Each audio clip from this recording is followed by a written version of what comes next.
नमस्कार. इग्नाइट अकॅडमीत आपणा सर्वांचं स्वागत. आज 1 मे महाराष्ट्र दिन. महाराष्ट्र दिनाच्या आपणा सर्वांना अगदी मनापासून शुभेच्छा. महाराष्ट्र दिनानिमित्त इग्नाइट अकॅडमीच्या सर्व ऑनलाईन बॅचेसवरती 25% डिस्काउंट ऑफर चालू आहे. या संधीचा नक्की लाभ घ्या. विद्यार्थी मित्रांनो, नोंदणी आणि मुद्रांक विभागामध्ये शिपाई या पदाची जाहिरात आलेली आहे. 284 जागा आहेत. इयत्ता 10वी उत्तीर्ण असाल तर तुम्हाला हा फॉर्म भरता येईल. किमान शैक्षणिक पात्रता 10वी आहे. त्यापेक्षा जास्त शिक्षण झालं असेल तरी फॉर्म भरता येणार आहे.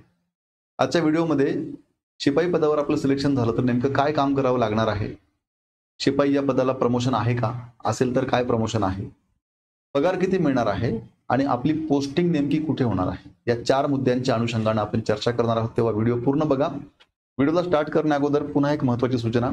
नोंदणी आणि मुद्रांक विभागामध्ये हे जे शिपायाचं पद आहे यासाठी तो सिलेबस आहे, हा संपूर्ण सिलेबस आपल्या या इग्नाइट अकॅडमीच्या रेकॉर्डेड बॅचमध्ये सर्व तज्ञ शिक्षकांनी शिकवलेला आहे. या बॅचमध्ये टेस्ट सिरीज आहेत, PDF स्वरूपात नोट्स आहेत, डाऊट क्लिअरिंग सेशन आहे, 1 वर्षापर्यंत किती वेळा बॅच पाहण्याची सुविधा आहे. तेव्हा इग्नाइट अकॅडमीचं ॲप्लिकेशन डाउनलोड करून तुम्ही ही बॅच जॉईन करा. आणि महाराष्ट्र दिनानिमित्त या बॅचवर सुद्धा आपल्याला 25% डिस्काउंट ऑफर आहे. आता ही आहे आपली जाहिरात. नोंदणी आणि मुद्रांक विभाग गट ड शिपाई. एकूण पद आहे 284. फॉर्म भरण्याची मुदत आहे 22/4/2025 पासून 10/5/2025 पर्यंत. फॉर्म कसा भरावा यावरती आपल्या याच इग्नाइट अकॅडमीच्या YouTube चॅनलवरती मी स्वतः एक व्हिडिओ घेतलेला आहे. तो आधी बघा आणि मग फॉर्म भरा, जेणेकरून फॉर्म भरताना कुठली चूक होणार नाही. आता सगळ्यात महत्त्वाची गोष्ट, काय काम करावं लागतं शिपाई या पदासाठी. तर अधिकारी आणि कर्मचारी जे आहेत या ऑफिसमधले, ते सोडले तर बाकी सगळीच कामं, म्हणजे अधिकाऱ्यांची आणि कर्मचाऱ्यांची कामं सोडली तर बाकी सर्वच कामं हे शिपायाला करावी लागतात. तरी सुद्धा एक 10 प्रातिनिधिक स्वरूपातली कामं आपण आजच्या या व्हिडिओमध्ये घेतलेली आहेत. बघा, सगळ्यात आधी फाईल्स व्यवस्थित ठेवणं. खरं तर आता हे जे नोंदणी आणि मुद्रांक विभाग आहे यामध्ये खूप साऱ्या फाईल्स येत असतात.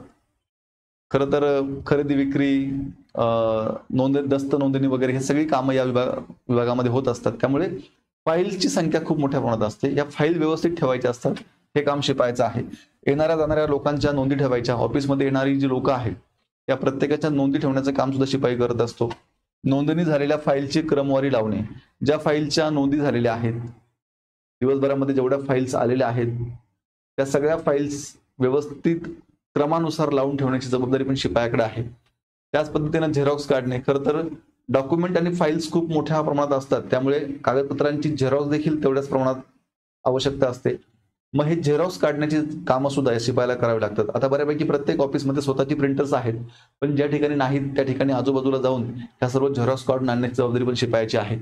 स्टॅम्प मारणे, शिक्का मारणे. वरिष्ठ अधिकाऱ्यांच्या सूचनेनुसार त्या फाईलवरती शिक्का मारायचा असेल, स्टॅम्प मारायचा असेल, हे काम सुद्धा शिपायाला करावं लागतं. ऑफिस व आसपासची स्वच्छता ठेवणे हे एक महत्त्वाचं काम आहे शिपायाचं. आपलं जे ऑफिस आहे ते ऑफिस क्लीन कसं राहील, स्वच्छ कसं राहील, ऑफिसच्या आजूबाजूचा परिसर स्वच्छ कसा राहील, हे काम सुद्धा शिपायाला बघावं लागतं. अलीकडच्या काळामध्ये साफसफाई करायला वेगळे कर्मचारी ठेवलेले असतात, त्यांची नियुक्ती केलेली असते. या सर्व कर्मचाऱ्यांकडून साफसफाई करून घेण्याचं काम शिपायाला करावं लागतं. वरिष्ठ अधिकारी सांगतील ती कामं करणे. आता वरिष्ठ अधिकाऱ्यांच्या ज्या सूचना असतील, वरिष्ठ अधिकारी जी कामं सांगतील ती सगळी कामं जी आहेत ती शिपायाला करावी लागतात.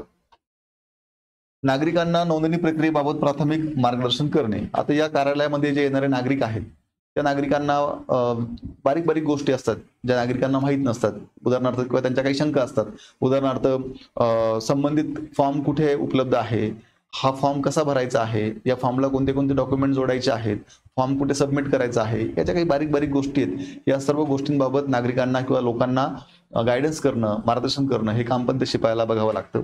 त्याच पद्धतीनं कार्यालयीन साहित्य उपलब्ध करून देणे. कार्यालयाला जे काही साहित्य लागतं, उदाहरणार्थ पेन असेल, वेगवेगळ्या स्टेशनरी असतील किंवा वेगवेगळ्या वह्या, फाईल्स, ज्या काही बारीक सारीक गोष्टी ऑफिसमध्ये लागतात ह्या सगळ्या उपलब्ध करून देण्याची जबाबदारी पण शिपायाकडे आहे.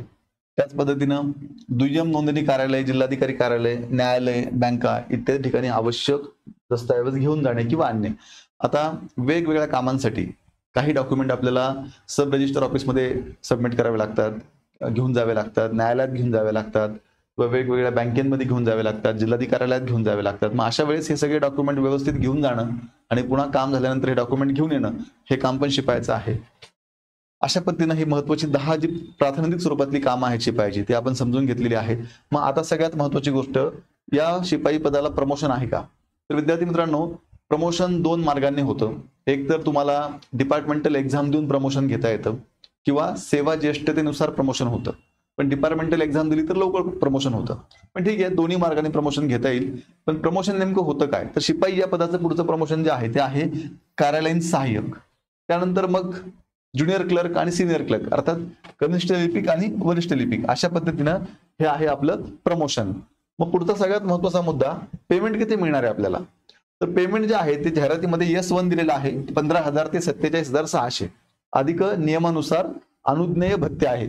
मग नेमके किती भत्ते मिळतात, एकंदरीत पेमेंट किती मिळतो? तर बघा 15,000 रुपये बेसिक आहे, त्यावरती डी आहे 45%, HRE आहे 16% आणि टी आहे जवळपास 1,000 रुपये. तर टोटल पेमेंट जे आहे ते 25,150, म्हणजे जवळपास तुम्ही जॉईन झाल्या तुम्हाला 25,000 रुपये जो आहे तो पगार मिळतो. शिपायाचं पद आहे, सरकारी नोकरी आहे आणि स्टार्टिंग तुम्हाला जवळपास 25,000 रुपये पगार हा चालू होतो. त्यानंतर मग दरवर्षी याच्यामध्ये वाढ होत राहते, हे लक्षात घ्या. पोस्टिंग कुठे होणार हा सगळ्यात महत्वाचा प्रश्न आहे. जाहिरातीमध्ये महानिरीक्षक नोंदणी आणि मुद्रांक विभाग पुणे असं दिलेलं आहे.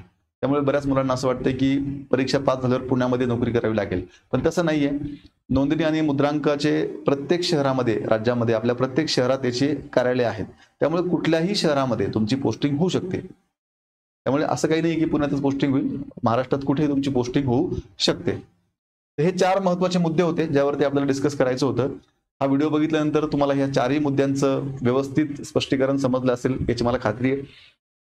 या शिपाई पदासाठी जो सिलेबस आहे हा सिलेबस आपल्या ह्या बॅचमध्ये, इग्नाइट अकॅडमीची आपली ही नोंदणी आणि मुद्रांक विभागाची रेकॉर्डेड बॅच आहे. या बॅचमध्ये हा सगळा सिलेबस इग्नाइट अकॅडमीच्या तज्ञ शिक्षकांनी शिकवलेला आहे. यामध्ये स्ट्रिक्टली IBPS पॅटर्न नुसार शिकवलेलं आहे. टेस्ट सिरीज आहेत, PDF स्वरूपात नोट्स आहेत, डाऊट क्लिअरिंग सेशन आहे आणि 1 वर्षापर्यंत किती वेळा तुम्हाला लेक्चर बघता येणार आहे. ऑलरेडी 50% डिस्काउंट देऊन ही 999 फी होती, पण आता महाराष्ट्र दिनाच्या निमित्तानं यावर सुद्धा 25% तुम्हाला डिस्काउंट मिळणार आहे, हे लक्षात घ्या. त्यासाठी तुम्हाला 1 मे हा कुपन कोड वापरायचा आहे.